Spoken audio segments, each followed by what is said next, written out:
December 28th, 9:51 a.m. District Court, Defendant Lobby Number 2. This is it. Judgment Day. Today things are going to get settled at last. A lot of things. What's the big idea? Sorry, Nick. I only touched your shoulder. I guess the shock hasn't worn off from my... Sorry about that. I got hiccups. I guess the shock hasn't worn off from the run-in with the stun gun yesterday. Anyhow, today's the last day of the trial. Good luck, Nick. Yeah. Thanks, Maya. Edgeworth is looking glum as always. I hope Von Karma doesn't push him too hard. Whoa! What are you doing? Sorry, I'm sorry. I just thought I'd cheer you up with a pat on the back. Maya, maybe you should go outside and discharge. Right, good idea. She's probably gonna use that energy to call her sister or something awesome like that. Try not to electrocute anyone on your way out. Whoa, pal!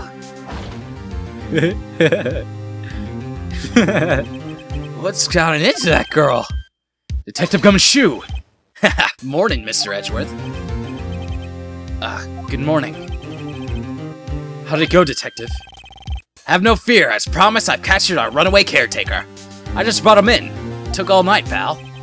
Thanks, Detective Gumshoe. You must be tired. Actually, after that shock I got on the way in, I feel pretty good. Yogi says he's forgotten his own name. But that has to be a lie. Why would he want revenge on Edgeworth if he couldn't remember his past? He does remember, and I'm going to prove it.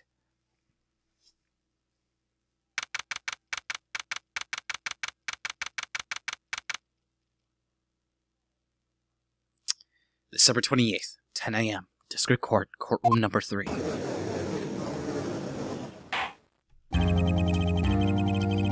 Court is now in session for the trial of Miles Edgeworth. The defense is ready, Your Honor. The prosecution is ready. Right, very well. We have reached the final day of our proceedings in the first trial. I ask that the prosecution submit decisive evidence. Understood. Come on, don't be awed into silence by every little thing he says. Very well, Mr. Von Karma. Your opening statement. Right.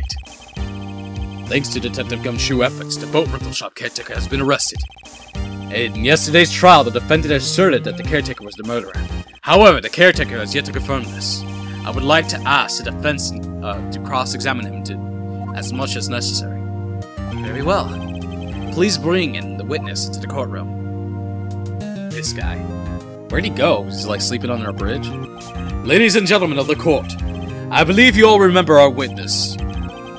He lives in a boat rental shop on the lake, from where he witnessed an incident. In addition, he has currently lost memory of his name and identity. Witness, why did you run away yesterday? The witness was not running away, as he will now testify. I see. Very well, please begin your testimony.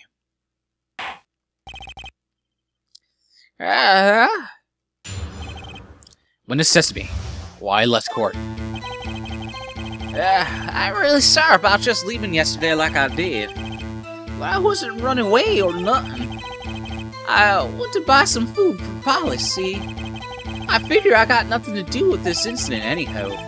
I mean, I need one of those motive things, right? And I don't got one. So my testimony yesterday stands as is. He doesn't have one? And buying stuff for Polly? Very well. Let's begin the cross-examination, shall we? He has to know his name. Yanni Yogi. You're Yanni Yogi, and I'm going to prove it. Alright, let's see. Time to cross-examine. Alright. I really have some... I don't call what you did running away, and not just leaving. You heard Larry's testimony and realized you were in danger. Tisk, tisk, tisk. No, Mr. Wright, there's no need to rush to conclusion. As I said, the witness was not running away. Listen to the testimony. He sure seems relaxed. In fact, they both do. Von Karma and Yanni Yogi.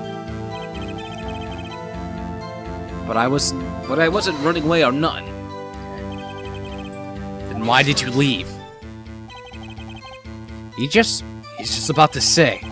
It is so hard for you to just quietly listen when someone is talking. If I said quietly, Edgeworth would be guilty in 3 minutes. This guy. Food. Well, Polly is a bit of a gourmand, you see. What is gourmand? I've never even seen that word in my life. She only eats these high quality... Okay, well, I can understand what it is now just from this. Eats these high quality bird pellets from France. They only have them in the big pet shop downtown. But you weren't arrested until this morning. Why didn't you go back to the caretaker's shack? Well, I kinda got lost, you see. The witness has trouble remembering things sometimes. When the police apprehended him, he was on his way back to the shack. Yeah, right. Nice try, Von Karma. No one's going to believe that. I see. So he was lost. Please, Your Honor, come to your senses. I figured I got nothing to do with the incident anyhow. Why would you run anyway? You've lost much of your memory, is that correct? Yep, seems like it. Then how could you not know anything? How could you know that you didn't have anything to do with this incident? Or maybe you're lying about not having your memory, You know exactly who you are. The witness has testified quite clearly that he has no memory of who he is. If you claim he's lying, then show the court proof. How am I supposed to prove what's going on in that old codger's head? That's impossible. I'm glad you've come to your senses, Mr. Wright. Very well. Witness, please continue. Gotta create a new file. He has no motive. How can you say you had no motive? I say you do. You had a grudge against Edgeworth and the victim, Robert Hammad. Then why you took revenge on them, right? That's why you took revenge on them, right? Please don't make me repeat myself, Mr. Wright. The witness has no memory of anything beyond several years ago. He can't hold a grudge, it's impossible. You have to prove he's lying about his memory. Otherwise, it's going to be the same thing over and over until the trial ends. But I say something, Mr. Wright.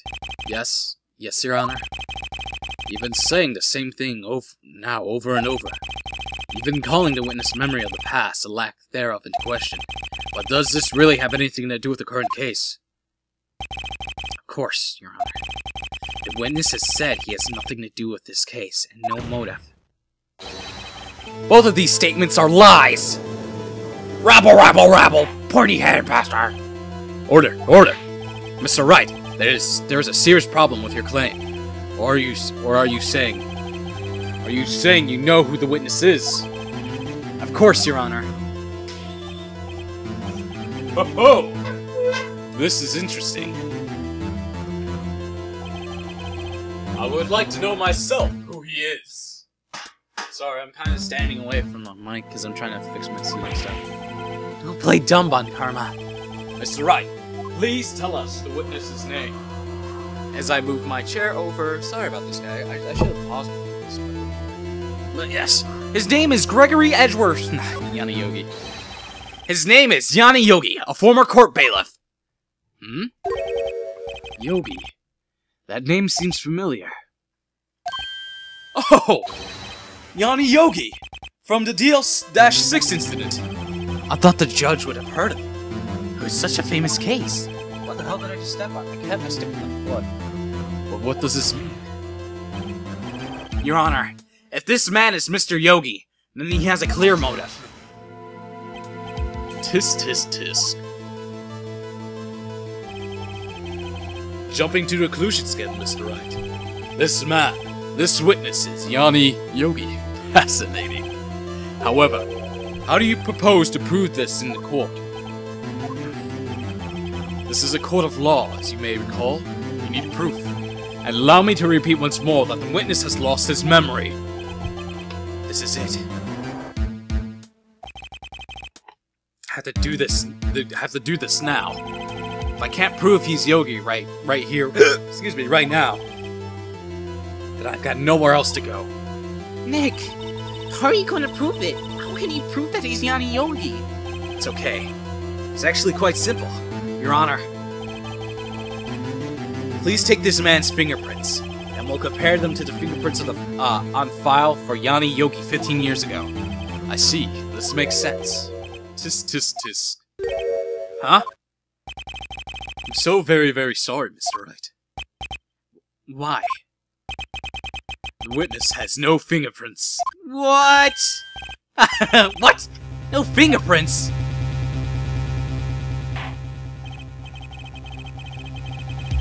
You see, before I worked as a caretaker, I worked at a chemical... Oh my god. I burned my fingers working with the stuff, yep. What? Yogi, you sneak. You burned your fingerprints off to hide your past. Well, if the witness has no fingerprints, I guess we will not be able to prove his identity. No. Tis. Well, what will you do, Mr. Wright? It seems that the case has been decided, no? No. I know what happened. I know everything. I just can't prove it. But no, I can't let it end like this. I can't lose. There has to be another way. There is no one who can testify as to who this witness is. No one. Nick, what are we going to do? I didn't even consider that. He might have erased his fingerprints. What do I do? Tis. Well, Mr. Geist, perhaps you'd like to cross-examine the parrot for a little comic relief. Yeah, very funny. You're a sore winner, Von Karma. Wait a second. Cross-examine the parrot? What is it, Nick? No. You're not going to... Your Honor, the defense would like to take Mr. Von Karma up on his proposal. Take Mr. Von Karma what? On his proposal? Exactly, Your Honor. I would like to cross-examine the witness's pet parrot. For some reason I saw this coming. Because he's the one that knows everything. He probably told it to him just in case he forgot or anything like that. Order. Well, what do you think, Mr. Von Karma? Need you ask? This is a farce, I object. Wait a second. You were the one who suggested to cross-examine the parrot, Von Karma. I have a right to do as you suggested. Well, if you're so desperate, then please be my guest. Of course, you should go through with this. And nothing comes of it, then I hope you're ready for the consequences. Nick, this is crazy. But call me maybe. Well, still want to go through with this little game? Nope, yes. Let the parrot take the stand. I will cross-examine her, Your Honor. This is the most ridiculous thing I've ever heard. Von Karma's rigged every person's testimony, every piece of evidence, except the parrot's. She's my last chance. At least I think so. Bailiff, bring in the parrot. Are you serious? They're going along with it? Look at it. What's up? Ah! That's quite a bird. Please tell us her name.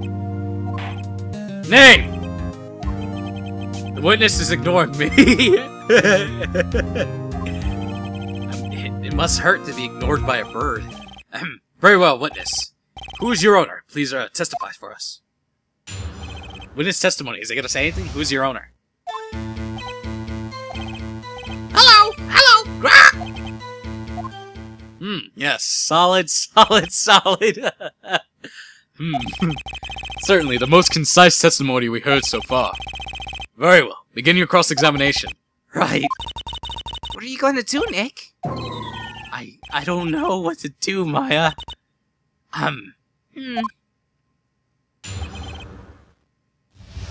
This is so fucking stupid.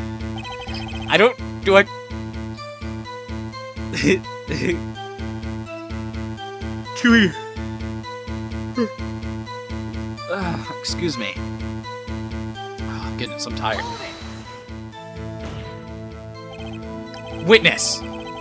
You can't just say hello and expect us to get anywhere. I want you to testify. Maya, you talk to her. Right, what do I say? What's your name? Right? Wait, hold on.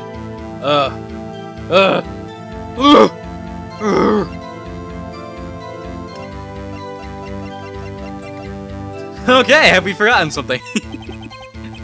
Remember, 2 days ago? Polly! Polly! Have we forgotten something? Squawk! Don't forget DL/sis! Squawk! If I can get Polly to say that here, I will prove that the caretaker had something to do with DL/sis. Polly? Have we forgotten something?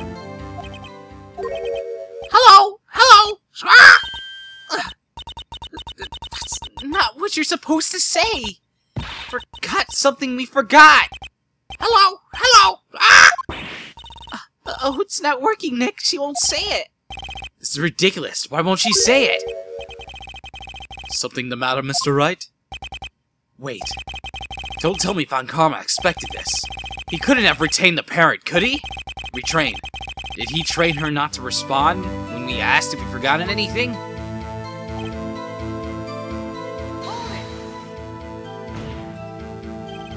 Witness, you're here to speak. You must speak to me. Frankly, I can't believe that you're speaking to the parrot. Well, I guess we should try to get some information out of her. We need to show the judge that her owner is Mr. Yogi. This is so dumb. Witness, can you just... We'll try something else. What's your name? Maybe I should get her to say her name. Polly! Polly! What's your name? Polly! Polly! Ah! Mr. Wright, I think we established that the parrot's name is Polly. Does this have anything to do with our owner's identity? Yeah, of course. Yes, it does. Fascinating. You claim that the parrot's name will prove her owner's identity? Then show us the proof. Nick, don't you think you're taking the bluff a little too far? Listen, we're not here to answer the question of who is the caretaker. We're here to prove that he is Yanni Yogi. All we have to do is to tie the name Polly to Yogi. Your Honor, the proof that the parrot's name reveals the caretaker identity is...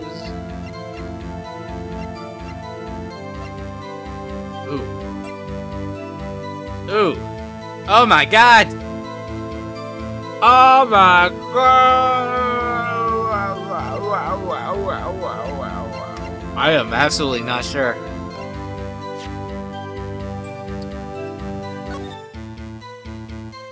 Holy crap! Oh, I didn't even look at this! Hold on. 12/28/2001, Elevator District Court. Air in the elevator was auctioned and depleted. At time of incident, no clues were found on the scene. Gregory Edgeworth, 35, defense attorney, trapped in an elevator returning from a lost trial with son Miles, age 9. His one bullet found in the heart. The murder weapon was fired twice. Yanni Yogi, there's the court bailiff, trapped with the Edgeworth's memories lost due to oxygen deprivation after his arrest. After his arrest, fiancée Polly Jenkins committed suicide. Polly, oh my god! Oh my god! Oh my god! The DL/6 file, case file. That's quite a large file you have there. Which page of this proof is on them? The third one, man. He named his thing after his wife. Show us and stop wasting our time. Very well. Mr. Wright, please show us the page. Where is this file to the information connected? Hold on. What? Okay, it's suspect data. It's on the suspect data page. This page has all the information about Yanni Yogi. Right after he was arrested, his fiancée committed suicide, see? Indeed, it does say that, yes.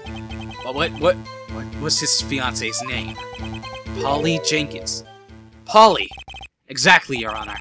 He remembered to name his fiancée who committed suicide. That's why he named his parrot after her. I see. I guess this is possible. Bah, a mere coincidence. That is all.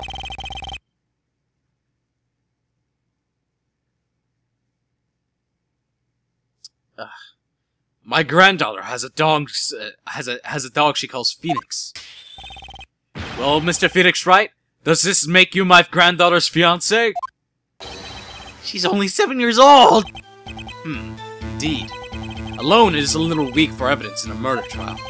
We would need some other cooperating evidence. Where am I going to find that? Nick, we're getting closer. One more. If we can just get one more piece of evidence. Right. But what? Very well, witness. You may continue. We'll try the other question. Since it seems like it's letting us go back to the questions, why not try the other one? What's the safe number? Maybe I'll get her to say the number of that safe. Huh? The safe? Why? Let's just try to get her to say anything, okay? Polly, what's the number of the safe in the shack? 1228. 1228. My, what a reckless parrot. Well, Mr. Wright, you aren't claiming that the number has something to do with the caretaker. Actually, it does. Actually, it does. That's why I had her say it. Ha! Ridiculous. How can the number of the safe tell us who the caretaker is? Show us your proof. What could possibly link this number of caretakers to our identity? Ooh, actually, this one's gonna be a hard one for me.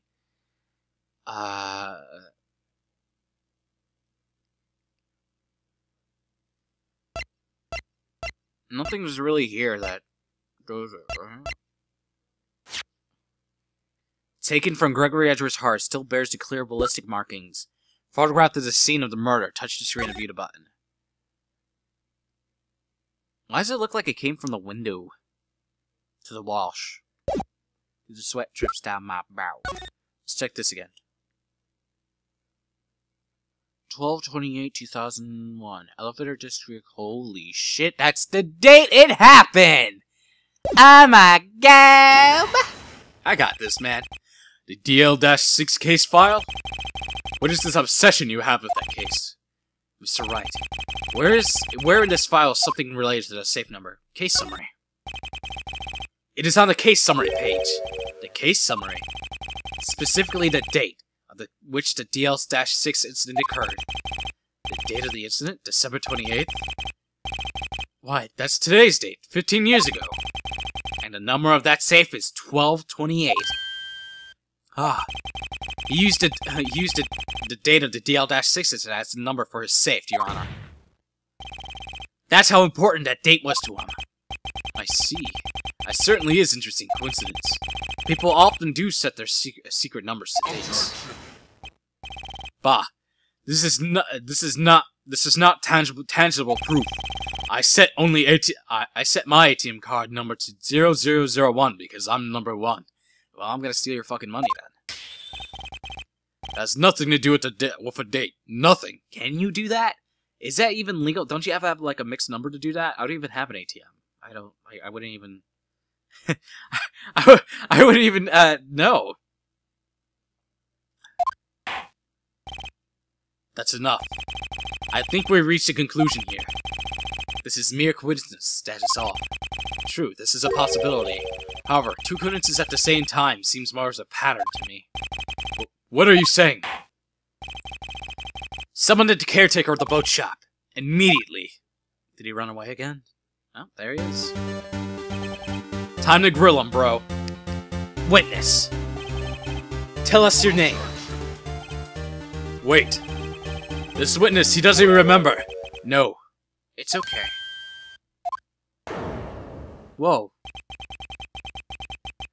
I've accomplished what I wanted to do. I'm done.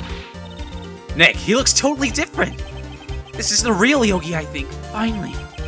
He's been acting feeble to hide his true identity. Acting for 15 years. Well, let me ask you again.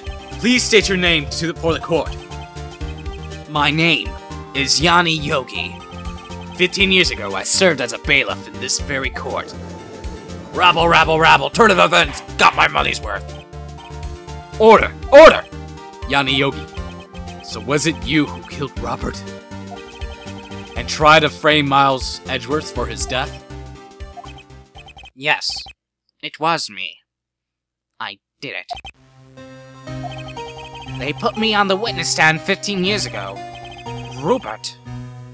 Rupert? What the hell? Robert. He said I was mentally unsound.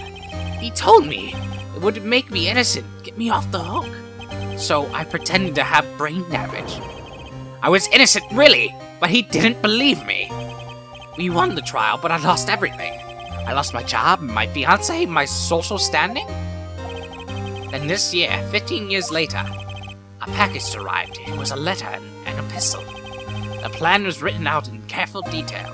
It was a plan for me to take revenge on the people who ruined my life. I didn't care who sent it. I thought this was my chance. After 15 years, this was it. Finally, a chance to have my revenge on Robert and Miles. I have no regrets. Wait a moment. Revenge against Miles Edgeworth? What do you mean? I'm not at liberty to speak of that matter. Why don't you ask Mr. Edgeworth yourself? Anyway, I admit it. I was the one who killed Robert. He straight up admits it.